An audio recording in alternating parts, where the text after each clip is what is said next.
Hello et bienvenue à toi dans cette nouvelle vidéo. Je suis hyper heureuse de te retrouver comme à chaque fois. J'espère que tu es bien installé parce que dans cette vidéo, j'ai vraiment à cœur de te transmettre beaucoup de valeur. Donc, n'hésite pas, prends des notes, pose-toi, réserve-toi un temps vraiment pour cette vidéo. Tu le sais si tu me suis sur les réseaux ou si tu me suis ici sur YouTube depuis quelque temps, mon objectif et ce en quoi je me suis engagée, c'est de te donner un maximum de valeur gratuitement pour t'aider à avancer en direction de ton but, de tes objectifs. Donc, peu importe ce qui s'est passé l'année dernière, peu importe où tu en es, j'ai vraiment envie de t'aider, de t'accompagner au mieux durant toute cette année 2025 pour que elle soit à la hauteur de tes attentes, remplie de succès, de victoire, de joie, de bonheur. Donc pour ça, chaque lundi, je sors une nouvelle vidéo YouTube dont l'objectif en fait est t'aider du mieux possible avec du concret, du passage à l'action et pas du bullshit ou du blabla. On n'est pas là pour discuter, on est vraiment là pour aller dans le dur, pour se dire les choses, pour passer à l'action, pour avancer ensemble en fait. Et comme tu as pu le voir aujourd'hui, on va voir ensemble les qualités pour réussir en tant qu'entrepreneur et de manière générale aussi pour réussir dans ta vie en fait.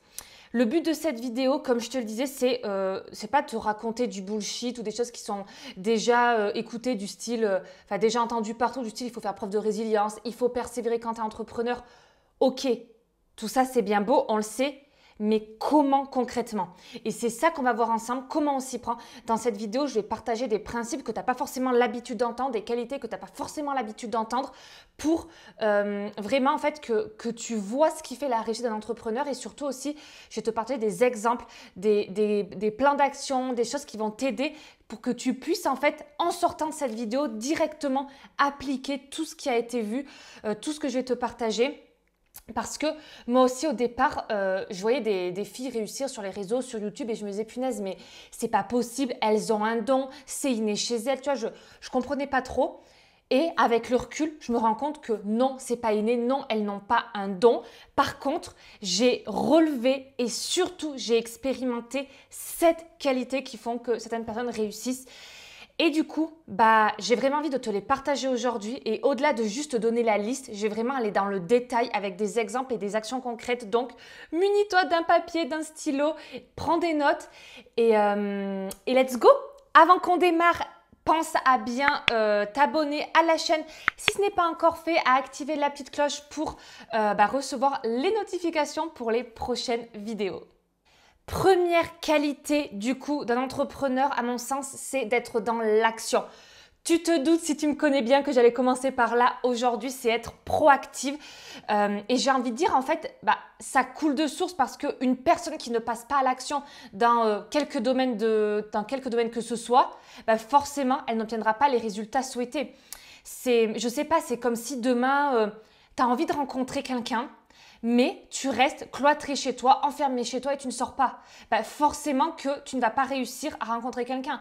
Par contre, si tu fais l'effort d'aller, je sais pas, dans une salle de sport, dans un club, club sportif ou autre, si tu vas boire des verres de temps en temps dans un bar, si tu fais en sorte d'être au contact d'autres personnes, forcément, tu vas réussir par rencontrer quelqu'un.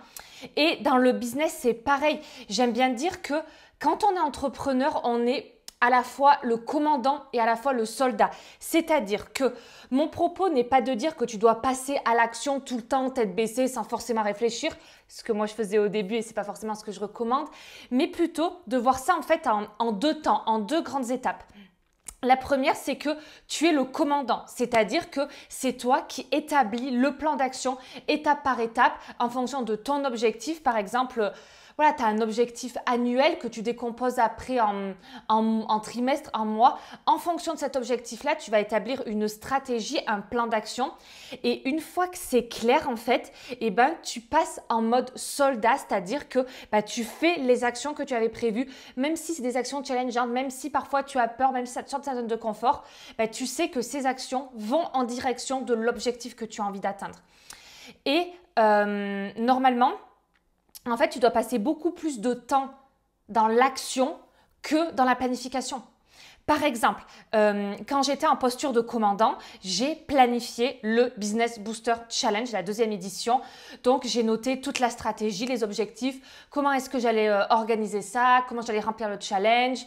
Bref, j'avais tout noté en fait, toutes les grandes étapes, modifier la page de capture, modifier la page de remerciement, refaire la page de vente, créer le contenu du challenge, créer les workbooks, voilà, créer le groupe WhatsApp, créer les différents canaux, etc., etc. Et en fait, je me suis fixé une deadline pour chacune des actions. Et ensuite, là, depuis début de cette année, même fin d'année dernière, je suis dans l'action tous les jours. Le plan d'action, il est clair. Je sais pourquoi je le fais, je sais où je vais. Et donc, je passe à l'action. Je crée le groupe WhatsApp. Je savais que voilà, avant le 15 janvier, il fallait que le groupe WhatsApp soit créé, il fallait que les contenus, il y ait les grandes idées, il fallait que les emails soient rédigés, il fallait qu'ils soient programmés, il fallait que les contenus Insta soient préparés, etc. Hop, deadline du 15 janvier. Ok, ensuite, on enchaîne avant le 30 janvier, il fallait que j'ai fait ça et ça. Donc en fait, il faut vraiment que tu comprennes ces deux notions. À un moment donné, tu es commandant, c'est bien, mais tu ne peux pas rester commandant tout le temps. À un moment donné, tu dois être soldat et tu dois passer à l'action. Et ça fait le lien parfait avec la deuxième qualité qui est la planification et l'organisation. Et d'ailleurs, j'avais fait une vidéo à ce sujet que je t'invite à aller regarder si ce n'est pas encore fait.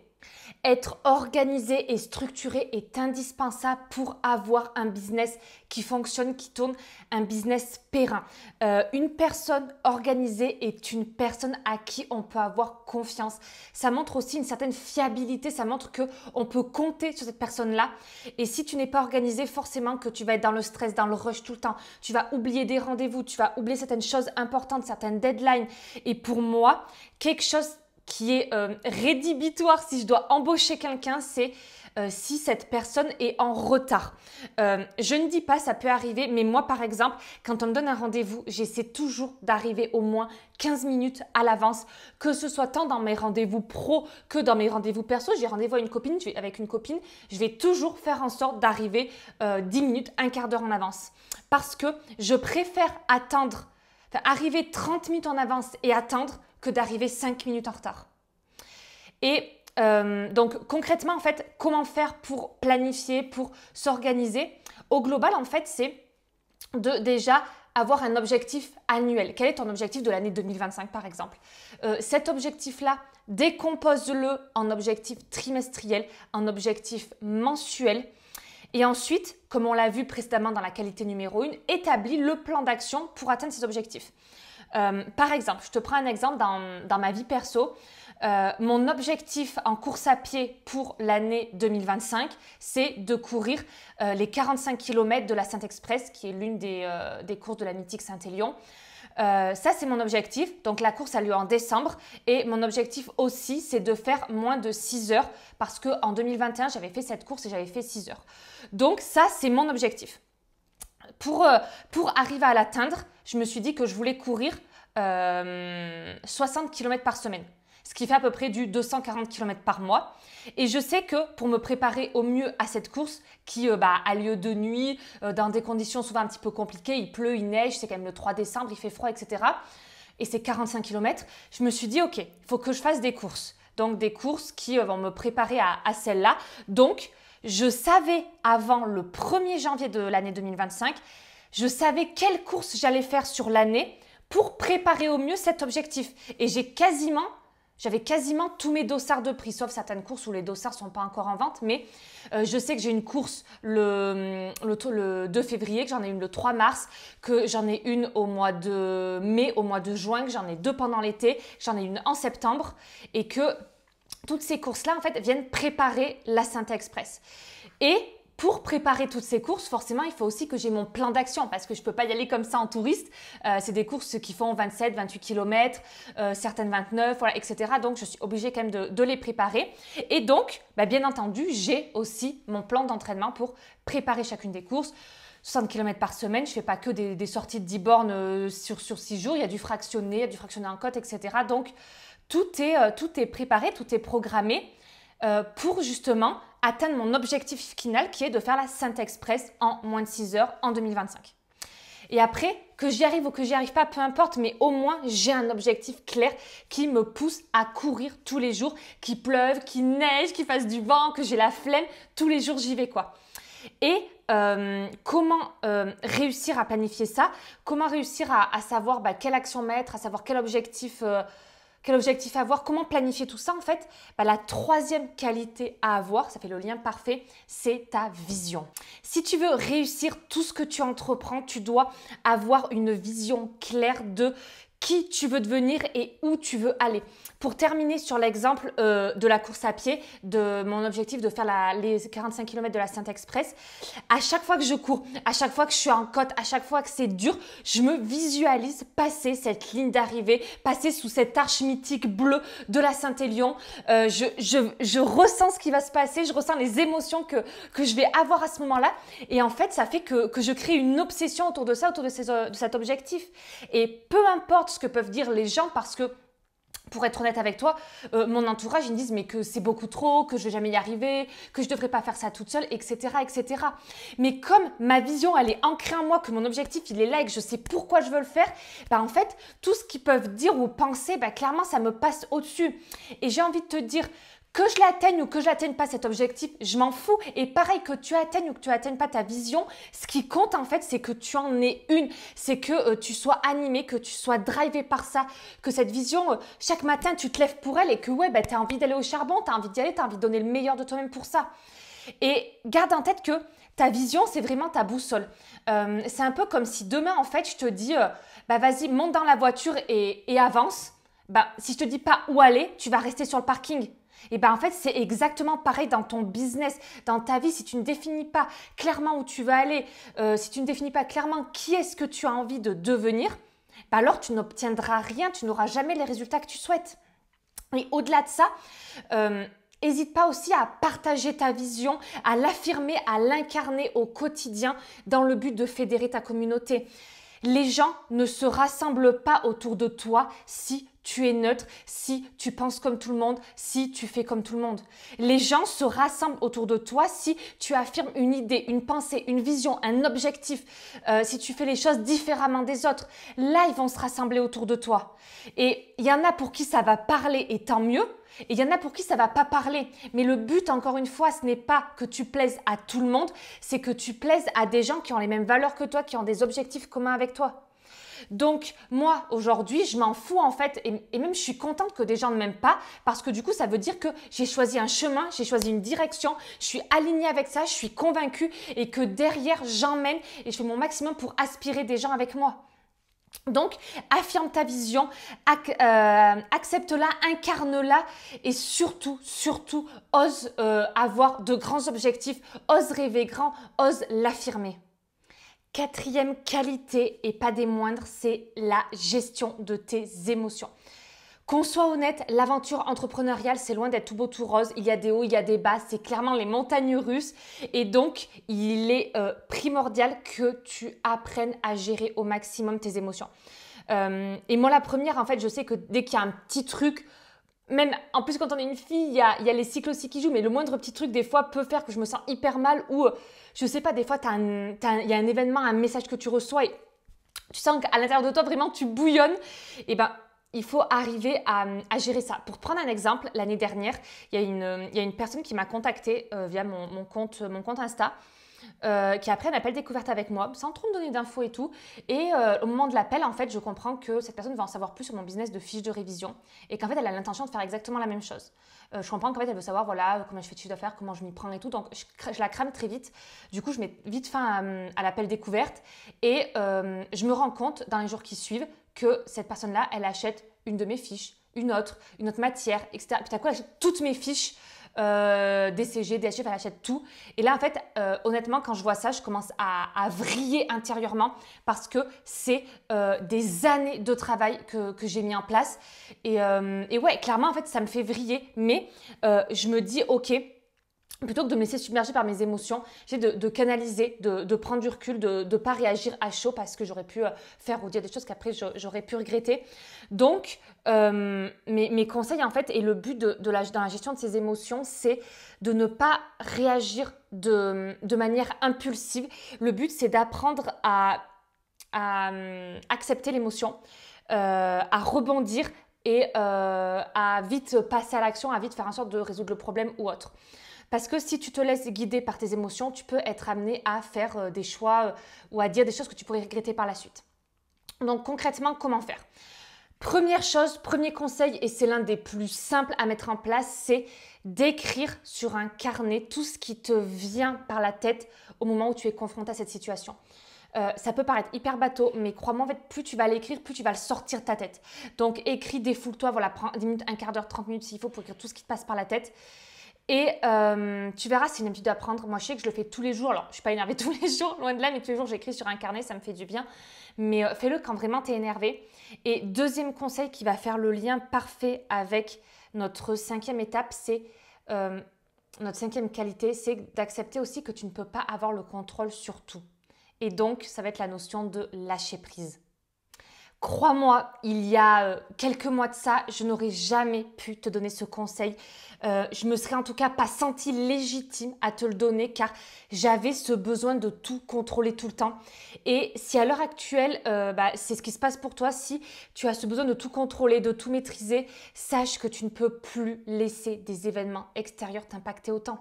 Pourquoi? Parce que c'est pas possible, en fait, tu vas exploser et ton business aussi va exploser en fait. Donc, concrètement, ça donne quoi? Dès que tu es confronté à une galère, accueille les émotions, accueille l'événement sans...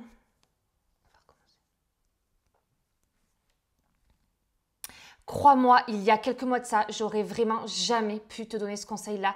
Ou du moins, je me serais pas du tout sentie légitime à te le donner parce que j'avais vraiment ce besoin de tout contrôler. Et si toi aujourd'hui, c'est la même chose à l'heure actuelle pour toi, que tu as envie ou besoin de tout contrôler, de tout maîtriser, sache que tu ne peux plus laisser des événements extérieurs t'impacter autant. Parce que tu vas exploser et ton business, en fait, très clairement, ne va pas survivre. Donc, concrètement, qu'est-ce qu'il faut faire? Déjà, c'est dès que tu es confronté à une galère, à une situation compliquée, accueille les émotions, que ce soit des émotions de frustration, de peur, d'angoisse, accueille-les. Puis, analyse la situation en mode quelles sont les solutions qui s'offrent à moi? Pose-toi cette question. Quelles sont les solutions qui s'offrent à moi? Ensuite, porte ton focus uniquement sur la solution et non sur le problème. Et analyse ce sur quoi toi tu peux agir parce que dans chaque situation, il y a des choses sur lesquelles tu peux agir et d'autres non. Donc, c'est à toi d'identifier les zones sur lesquelles, en effet, tu as du contrôle et voir quelles actions tu peux mettre en place pour résoudre le problème. Mais aussi, parfois, il faut accepter qu'il y a certaines situations où c'est en dehors de ta zone de contrôle. Donc, pourquoi t'embêter en fait? Parce que tu ne peux rien y faire. Et je sais que ce que je dis, c'est pas facile, surtout quand on a ce besoin de tout contrôler. Et crois-moi que je pars de loin en matière de lâcher prise. Mais maintenant, en fait, je me dis toujours ça. Face à une situation challengeante, je me dis, si c'est là, c'est que ça devait se passer comme ça, en fait. Et du coup, naturellement, j'accepte beaucoup plus. Et je cherche aussi toujours le cadeau caché derrière une situation challengeante. Par exemple, je sais pas, tu vois, la personne qui a acheté toutes mes fiches dans le but, entre guillemets, de me copier, je sais pas quelles étaient ses intentions et tout, mais peu importe. En fait, le cadeau caché derrière, c'est que moi, je me reposais un peu sur mes lauriers, ça m'a permis de me refoutre un petit coup de fouet et de me remettre un peu à taffer sur ce business-là, refaire de nouvelles choses et du coup de faire plus de ventes juste derrière. Donc, à chaque fois, en fait, je me dis quel est le cadeau caché derrière une situation compliquée. Même des fois, c'est des situations vraiment dures. À chaque fois, je me dis ça, en fait. Là, voilà, ma situation perso, il y a une situation très challengeante que je dois vivre au niveau perso. Je me dis, ok, mais c'est quoi le cadeau caché derrière ça, en fait? Et naturellement, ça permet de relativiser. Et il y a aussi une citation que j'avais notée.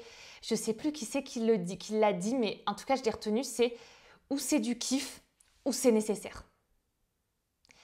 Et en fait, je trouve que ça illustre parfaitement cette notion de lâcher prise. Ensuite, une autre qualité hyper importante à mon sens, c'est ta capacité à te créer un réseau et avoir un environnement propice pour ton développement, le développement de ton activité. On le dit souvent, tu l'as déjà entendu je pense, on est la moyenne des 5 personnes que l'on côtoie le plus souvent. Donc, jette un œil là tout de suite à ton environnement, aux personnes qui t'entourent. Est-ce qu'elles ont atteint les objectifs que toi, tu as envie d'atteindre? Est-ce qu'elles te tirent vers le haut? Est-ce qu'elles t'encouragent? Ou au contraire, est-ce que c'est l'inverse? Et je sais que c'est dur à entendre, mais parfois, si ton environnement te tire vers le bas, alors tu dois prendre tes distances.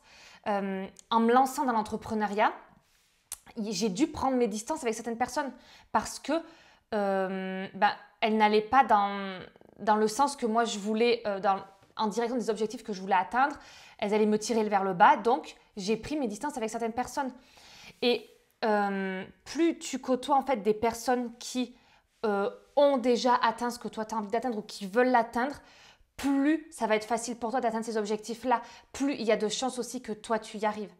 Donc concrètement, comment faire en fait, c'est à travers des formations en ligne, à travers des réseaux d'entrepreneurs, des communautés. C'est entre autres pour ça en fait que j'ai créé le Business Booster Club. C'est que pour que chaque femme qui aspire à plus de liberté, qui a envie de se créer sa propre chance, qui a envie de se créer une activité, de pouvoir en vivre, de pouvoir atteindre ses objectifs, de pouvoir atteindre sa liberté, que ce soit géographique, que ce soit financière, qu'elle puisse être bien entourée pour les amener en direction de leur but, en direction de leurs objectifs.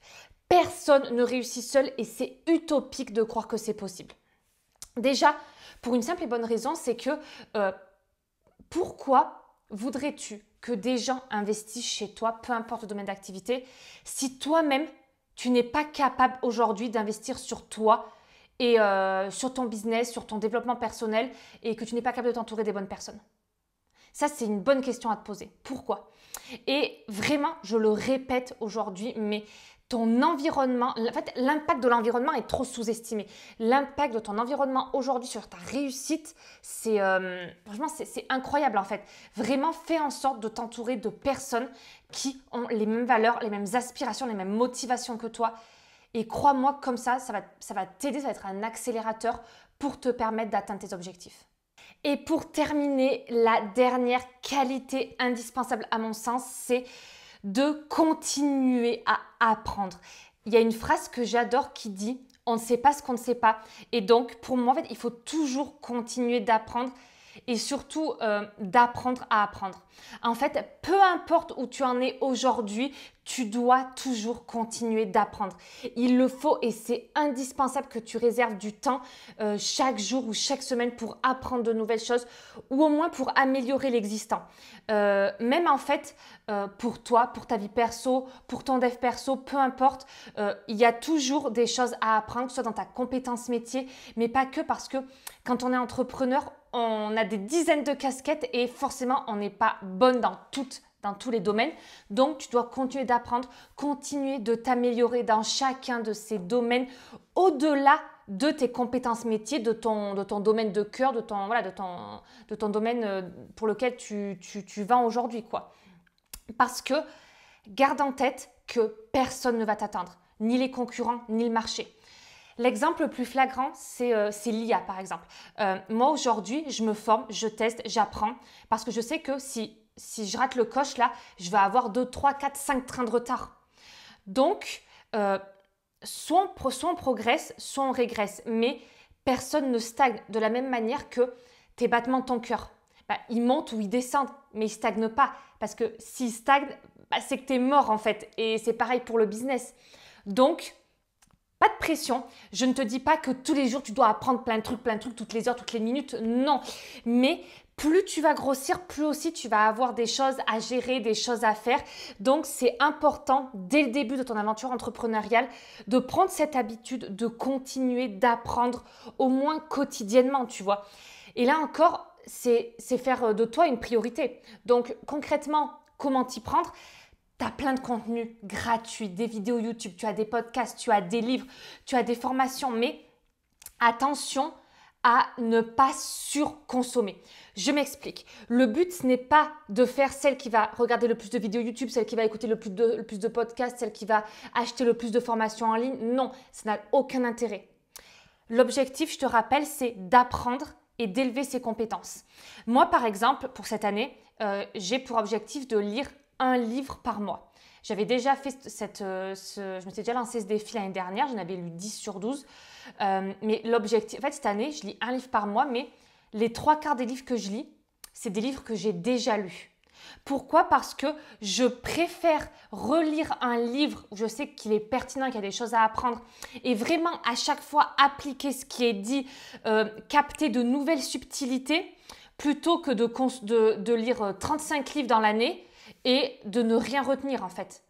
Donc, c'est comme après avoir regardé cette vidéo, soit tu passes à l'action, soit tu vas regarder une autre vidéo, tu vas scroller, tu vas consommer notre contenu et en fait, tu ne vas rien appliquer de ce qu'on a vu ensemble et ça n'aura aucun intérêt du coup. Donc, le but du contenu que tu consommes, peu importe le format, c'est d'en appliquer les enseignements en fait.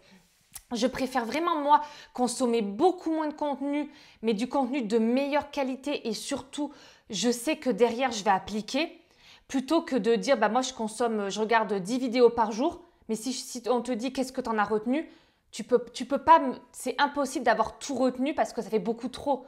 Et on voit bien, on fait que scroller toute la journée.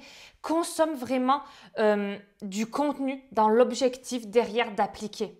Et ça fait le lien parfait avec la qualité numéro 1 qui était du coup de passer à l'action. Sois proactive en fait, même dans ce que tu apprends. Et je pense que du coup, la boucle est bouclée pour cette vidéo, qu'on a tout vu.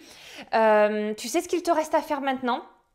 Et si la vidéo t'a plu, n'hésite pas à me le dire en commentaire, n'hésite pas à mettre un petit like pour me soutenir, ça me fait trop plaisir. Et on se retrouve lundi prochain dans une prochaine vidéo.